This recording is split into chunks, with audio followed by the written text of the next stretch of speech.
Do you find yourself running out of time to accomplish your work? Are you spending time doing things that you're not that good at? There are effective ways to outsource these tasks so you can focus on your business. This is the Virtual Success Show.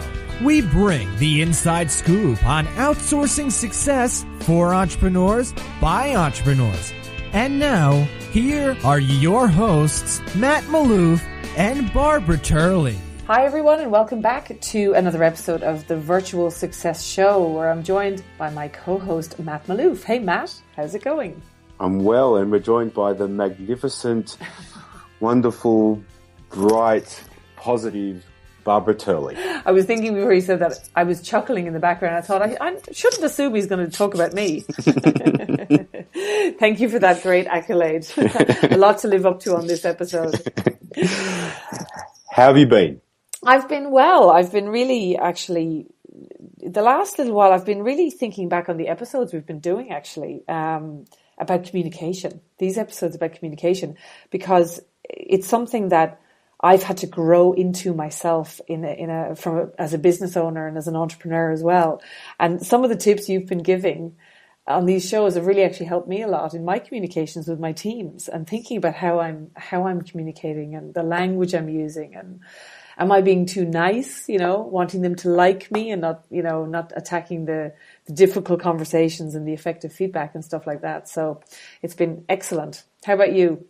Are you communicating more effectively with your wife and your children? Well, I'm doing my best. But, for me too, I think each one of these episodes that we do, there's so many learnings that we're trying to share. But I think we end up walking away, and after every episode we say, wow, we took so much from it as well. So it's certainly inspiring for me.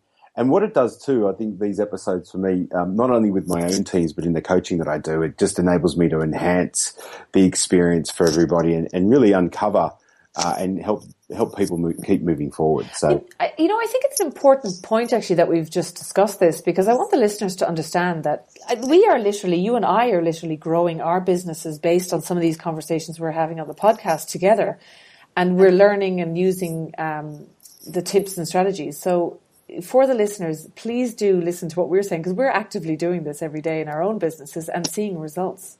Absolutely. So if you do the same. So this is episode 3 in our 3-part series on communication. And today we're going to tackle tough conversations, which is, the emotionally challenging conversations that you have to have when things are really, you've tried everything else and you're sort of staring down the barrel of, where are we going with this? Are we removing this person, or how are we going to get this really working? Now, in episode 1, just for those of you who may not have listened to the other episodes, it's worth going back and listening, because in episode 1, we actually tackled how to set yourself up for success from a communication perspective from the beginning. So it's really worth going back and actually seeing, can you implement some of that now? And then in episode 2, we talked about giving effective feedback. Often we find people shy away from the feedback conversation because they see it as a negative thing, but it can be a huge growth experience and can actually deepen your relationship with your VA massively if you do it correctly. So today we're going to tackle a more difficult one where, you may have done all those things and it's now time to have the tough conversation. So Matt, have you had some of these conversations with your team in the past? Many. Yeah. And I just want to preface that, these conversations, no matter who you are, they're never easy. No. They're never easy. Why? Because we're dealing with humans and we all have an emotional side to us. So, you can read all the books and you can listen to all the people, and, the people that advise on this, you need to understand that there is a human element to it. And so what we're going to share with you today is our experience and how we believe these conversations need to be handled. But understand, I know for me, before, I had to have a tough conversation just a week ago, and for me, I still my gut's still in knots, and I'm like not sure, and then I just have to pucker up and do it. And every time I do it, it has a positive outcome. It's a positive for the team, it's a positive for the person, It's a positive for the business. It's a positive for me. And in what I tend to find is that the internal conversation that I had going on in my head prior to that is never actually how it ended up playing out. It's never as bad as I think it was going to be. Yeah, but now I'd like to add though that you're obviously quite good at this. Now we want to delve into how you get that outcome, because I will openly admit that I'm getting better at them, and I've been trying different styles, and I naturally shy away from them because I would suffer from the I want people to like me syndrome. So sometimes that can make you less direct than you need to be. But I definitely get the knots in my stomach beforehand, and the tough conversations I'm having these days definitely go well and we get positive outcomes. But in the past, I've had situations where they didn't go well because I didn't handle it well. I might have gotten too annoyed or, resentful, or my tone, all these different things that you have to kind of learn over time to do better. So I'm really looking forward to delving in here into your strategies, Matt, for how do we attack these tough conversations? Definitely. So, Barb, tell us about, we were mentioning just before today's call, a couple of examples of what's gone on recently for you at Virtual Angel Hub in this area. Yeah, so an interesting one we had recently where our HR team, who are fantastic in the Philippines, and I no longer get involved in the client. When something's been elevated to HR, it means that, we have a process internally that takes clients through a troubleshooting process. And step 4 of the process is if you've done the other 3 things, then it's now time to elevate it to HR and ask us to come in to help. So our HR team got on a call. There was two from the team on the call, one of our success coaches and our head of HR, got on the call with the client and the VA in question. And what they did first was they got the client on the phone first to hear how the client's feeling and what was going on. And the client was, irate, upset, annoyed, frustrated, all of the above. And they said, look, what we want to do now is we're going to bring the VA on the call, but we need to have an open discussion, and we need to really air the feelings here, but we also need to hear from the VA. Now, when the VA came on the call, the tone completely changed from the client, and she started apologizing and just totally shied away. The team were shocked. They were like, the conversation just completely changed. She didn't want to have the tough conversation. And they found it fascinating. And in the end, the outcome was that, the client ended up cancelling the contract. And really our feeling was, wow, it didn't have to end that way, but it did. Because the client just was not able to have that tough conversation in a constructive way. So how do we deal better with this? Well, I think first thing I just want to position is that I was taught an acronym for the word NICE years ago. So if you write this down, NICE, NICE, stands for nothing inside me cares enough.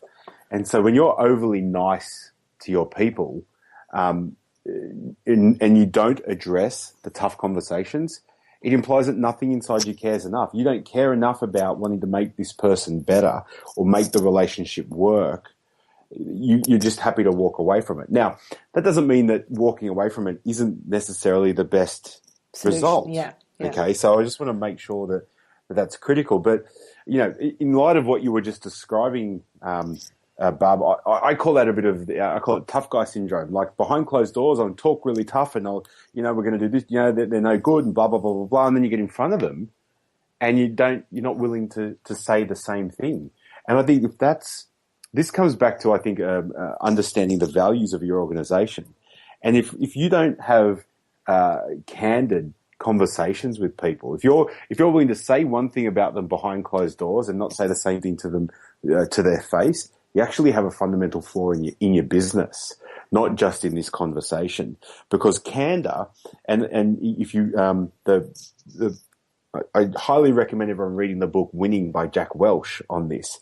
He talks about candor, and great leaders are able to have candid conversations, very direct conversations with their people that are respectful, that are constructive, and that are ultimately designed to have a win-win outcome. Now, win-win, as I said, may be the person leaving your organization. And often, if you've got an underperformer that letting them go is doing them a favor as well as doing you a favor, because they just often don't have the courage to resign. Yeah, that's true. Yeah, yeah.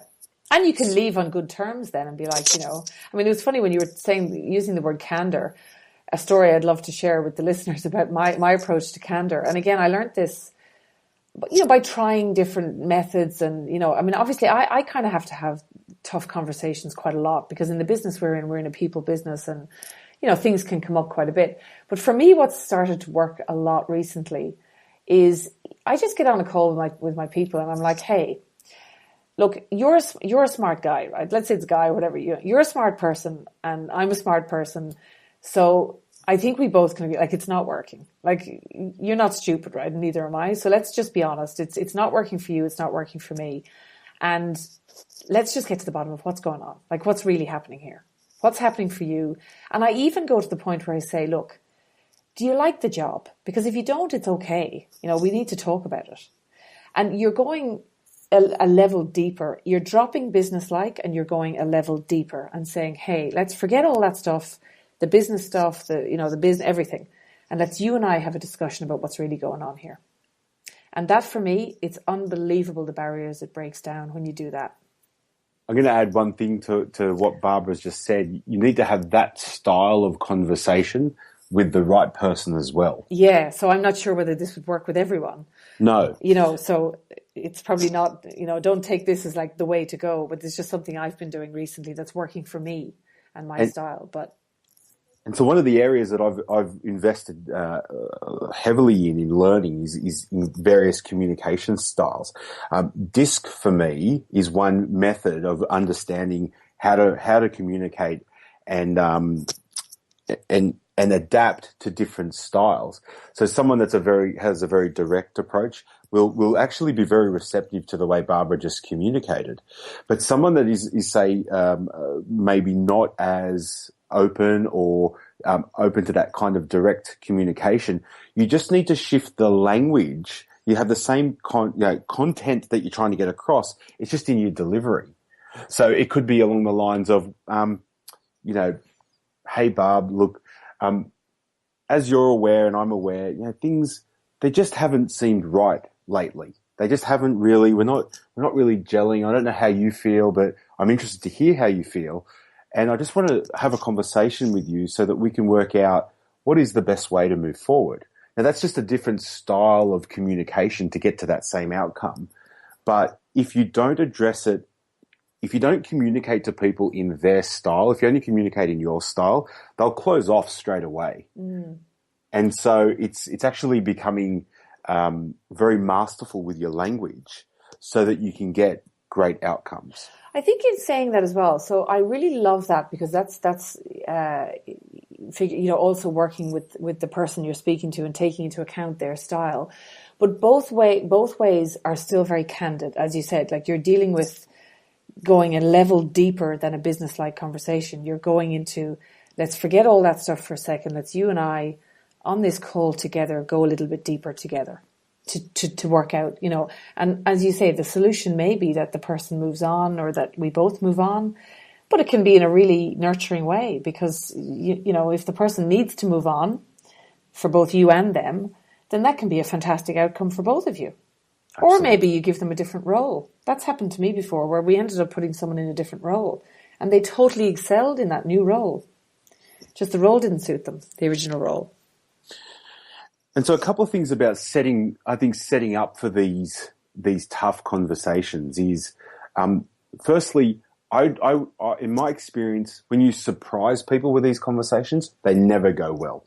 Yeah. They never go well. They panic. They go into panic mode. Yeah. They go into panic, or they don't know how to respond, or another natural response is defense, and so they almost be defensive and maybe even a bit aggressive, and so. What you want to do is you need to set the meeting up that you would like to have whether it's a feedback session, or you tell them, look, we need to have a serious meeting. Like, you may position it in that way, and you need to position it with an agenda. Yes, an agenda is vital. Yeah. Because if that person cares and prepares for that meeting, then they're the type of person you're probably going to give another chance to. right? But if that person doesn't prepare for that meeting, if they come, very, sort of unassuming, then you probably got a good case to move them on then and there as well. So I think it's important to pause here for a second and talk about, I always say to clients too, there's a difference between a meeting and a chat. And you got to be very clear on which one you're having. Because a chat can is good. A chat can be good to get things going. But eventually when it really is the tough conversation and the end of the line conversation, that needs to be a meeting with an agenda set up in the way Matt has just described, where you allow them time to know this meeting is happening and what it's going to be about, and get them to prepare for that meeting and show up. Yes. Sometimes they might resign before the meeting. Exactly. And if they did that, well, then that's a good outcome, because if that person can't even come to the meeting, then, that's you don't want that person on your team, to be totally honest. Correct. So the second part then is to make sure that when you're conducting the meeting, right, that we're presenting the facts. And I think that too often people present opinions or present the dance around the facts. Just present the facts as they are. There's too much emotion. And now, yes. And I will openly admit I would suffer from this. This would be a problem I would have. I would probably bring too much emotion to that meeting. Too many feelings of how I'm feeling about it, and allowing my own feelings about it to cloud how the meeting can go. Now, I'm being very open on this podcast because I think it's really important for people to realize that if you're feeling this way, if you're listening to this and you're feeling what I'm saying is resonating with you, I sort of want to connect with the listeners and say, it's okay, because we're human and we do have emotion, but it's about just accepting. How I get around it is to go, I know that that's my a little, I wouldn't say a weakness, it's just my style that I can be a little bit too emotional. So I have to prepare for the meeting beforehand, and I have to think about what I'm going to say so that I set myself up for success in that meeting and not get sidetracked with emotion. Yeah. And same goes for me. But, these conversations probably aren't as tough for me now as they once were. But again, being prepared, being succinct, understanding how you're going to, almost like visualizing how the meeting is going to go before you go into it is critically important. I think the third thing here, like we spoke about in the last episode, is making sure you use the video. Being able to see somebody and watch what's going on in their body language, I think in one of these tough conversations is critically important, because again, you can watch what's going on. They can't be distracted. You can move the conversation as and where you see fit. And I think the next step is don't get bogged down in any one aspect of this. Okay, that's key. What you'll find is that either you or the person you're having the tough conversation with will want to keep coming back to a key thing that they want to express or that you want to express. And this is where the agenda is really important. You've got to have a clear agenda. And again, you've got to go through the facts. You've got to enable discussion to occur, but you've got to get to an outcome. And so I'll always preface and position these meetings. Thank you for coming to the meeting today. The main reason for today's meeting is for us to discuss a few key issues that have been occurring, and for us to get to a clear set of steps on how we're going to fix it moving forward. Is that okay with you? And so we know if it's not moving on to the clear next steps to move it forward, then we have to move the conversation. What about, Matt, I'm just thinking here, about my own experiences and stuff with this sort of thing. What happens when you have a tough conversation? I've had a couple of these where we get, the conversation kind of stalls because the person is so defensive, and it just spends the whole time trying to convince you of why you're wrong. And that, and sort of, that kind of thing, and has a story for everything that you bring up has a story for it. Now, I've had that situation, and I find that super challenging because it'll start to bring up my emotion. So listeners, I want you to hear me here. I get excited when this happens in these meetings. Oh, do you? I don't, because I start to get, I can feel my blood boiling, and I start to get like I want to end the meeting. Yeah, well, here's why I get excited, because the communication back to them when they keep doing that is, this is exactly why we're having this meeting now. Right, okay. The way you're behaving and the way you're showing up and the way you're communicating right now is the key reason we're having this meeting right now. And you actually flip it straight back around, because often that'll be the reason. Their excuses, their lack of performance, there's a reason for everything. And as soon as you flip that, where are they going to go with it? Yeah, because there's no personal responsibility. It's all, you're blaming me for everything. I've been doing a great job. In their head, they're doing everything they can. Yep. They never think in their head, I'm doing a great job, because they know they're not, but they always see someone else's fault why they're not. Exactly. And you're blaming them. So that can be a tricky. So I know that would be a hurdle. You know, if any of the listeners are going into a conversation like this, or have tried to have these tough conversations, I know that's where you can get derailed very quickly, because I have in the past myself too, in that instance. So it's important to understand how to get through that hurdle when it comes up. Yep. And so, like I said, if I'm having these tough conversations and they keep going on about the same point, and if I feel it escalating and I feel their tone increasing, I'll bring my tone down and I'll go, and this is exactly why we're having this conversation right now. So how do we move past it? And you've got to be ready with a few key questions. So, questions I'll always ask in these types of meetings. Okay, so what's the solution here? We're very clear on what the problem is. How are we going to solve this? How do we move forward? That's one of the questions I'll ask. The second question might be something along the lines of, if you were me, what do you think the next steps we're going to take are? That's a good one. I've used that one before, actually. Yeah. I get silence sometimes for that one. So. Which is actually because they know that there's nowhere to go. Well, they often know that you're thinking, well, you should probably fire me. Yes, yeah, they are thinking that, yeah. And they're thinking, please don't fire me.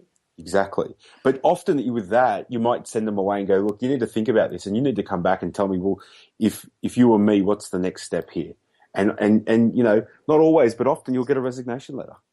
Actually, I like that one, because it gives them also, if you say, I want you to go away and I want to come back to a meeting tomorrow or the next or whatever, or on Monday, I want you to book a meeting with me and I want you to present to me what you think we should do about this situation. It gives them space and time because this call can be quite confronting.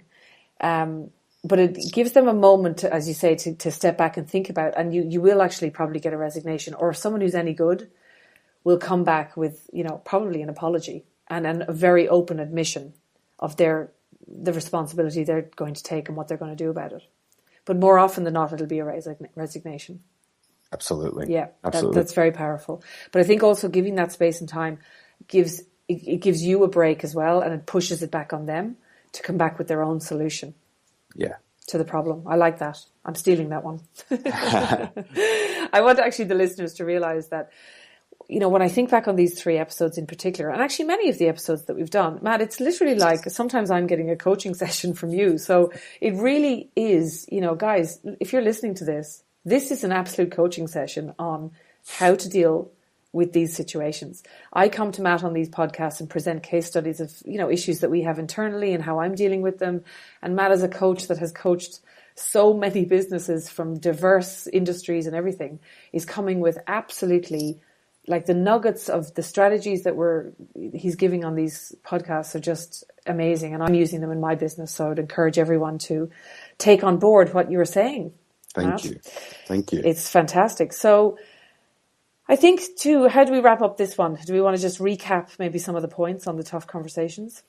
Well, I just want to add one last thing before we go, because whilst I've sort of painted the picture of this meeting going along and moving through the agenda and the like, sometimes it can actually go the other way, and it can get quite heated. It can get quite aggressive or not constructive, or tears. There can be tears. Yeah, that's which right. is hard. Yeah.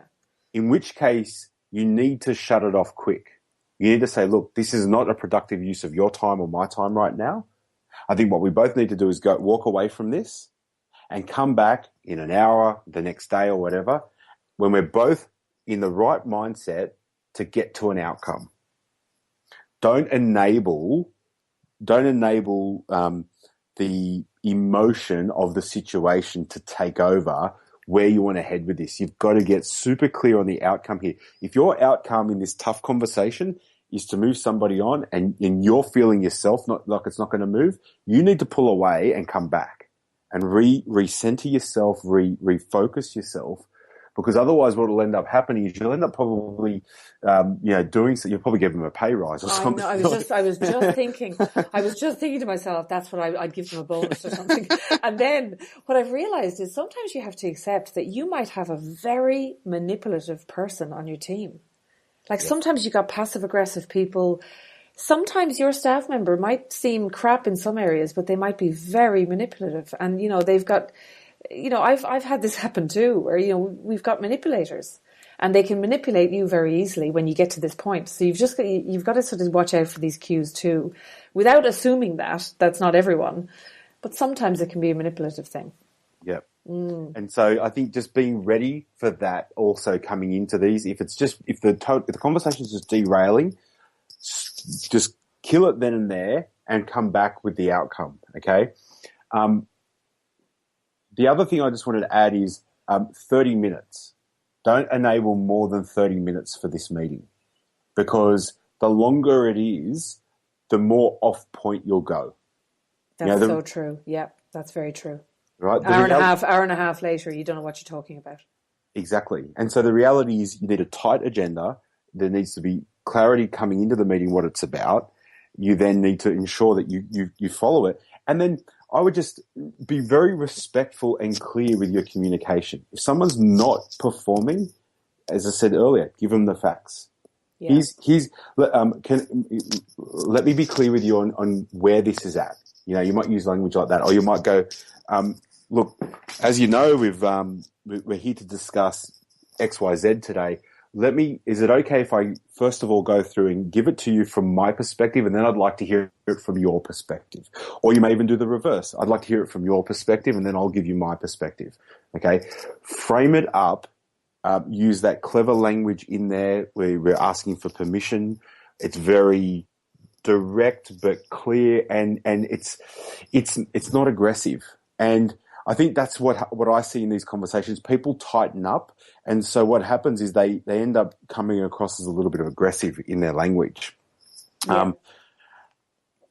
In wrapping this up, understand that if you want to grow a successful company and you want to grow it fast, you will have to at some point have these conversations. Yeah, it's a natural. Yeah, and the bigger your team grows. That's right. Yeah, you will. That's right. 85% of business problems have hair on them, we say. And, yeah. And so you're going to have these tough conversations. And as much as you can put the great processes in place in your business to recruit the right people and ask the right questions, inevitably, I've not come across a business or a business owner yet that hasn't had to have these tough conversations. You want to grow and you want to grow fast. You're going to nip it in the bud quicker, and you're going to have the tough conversations sooner, so that it doesn't ponder on, it doesn't infect the rest of the organization, and you and the organization can keep moving forward. Now, and I would like to finish on something though, guys. If a way to reduce the number of these conversations, though, because sometimes I talk to clients and they're literally spending all day putting out fires with these kinds of conversations. Take a step back and go back to episodes 1 and 2 and look there first, and just think, can I change my entire process? I might need to go back and change my entire process so that we actually reduce the number of these tough conversations we're having. And that is something that I did, probably because I was, not liking the tough conversation, but I actually went back and improved a lot of the processes so I could get rid of, actually not even hire those people coming in.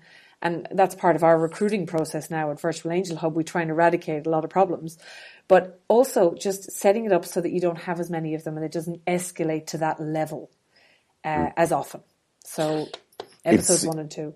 It's classic cause and effect, isn't it, Barb? Like if you just keep putting Band-Aids on, you're never actually going to get to the root cause of the challenge or the problem. Yeah. And so you need to, and that's what episodes 1 and 2 help you with. They help you understand that if you effectively communicate at that front end, setting things up, it often can reduce the pain moving forward. And also just a follow-on point from that is, if you choose to just avoid, not do episode 1 and 2 and just avoid tough conversation and fire someone instead and then hire someone new, I can almost guarantee you that you'll have the same problem the second time round. You'll start to go into the same problems because it's your leadership style now that's starting to falter because you haven't been you're just thinking, I'll just hire new people. And that's how people end up in the hiring and firing situation. I agree 100%. Yeah. 100%. And then you'll keep blaming each person that comes in. It probably is their fault, but it's really yours at the end of the day. Absolutely. Yeah. Great. Well, listen, as always, guys, if you're, we'd love you to subscribe to the show on iTunes. We're available for Virtual Success on iTunes. And also share these shows with anyone you think will benefit because, as I said earlier, like me as a business owner and entrepreneur, I'm benefiting massively myself. I know, Matt, you are from us having chats like this. And I know it's a topic that really nobody's out there talking enough about how to deal with these kinds of situations. So share the show. And we'll be back with more virtual success. We've got some great interviews coming up, and we're going to tackle some more, difficult case studies that are actually happening. So if any of you have got anything you'd love us to tackle on the show, there is the Virtual Success Facebook group. You can join that and you can suggest topics for shows. We'd love to hear about what you want us to talk about on this show, and we'd happily dissect on the show for you. Fantastic. Barb, have a wonderful week. You too. I'll talk to you soon. Okay. Thanks, everyone. Bye. Thank you for listening to the Virtual Success Show. If you found this show helpful, take a moment to share it with a friend so that we can all grow together. Find out more about the inside scoop on outsourcing success by going to our website, virtualsuccessshow.com. Until next time, thanks for listening.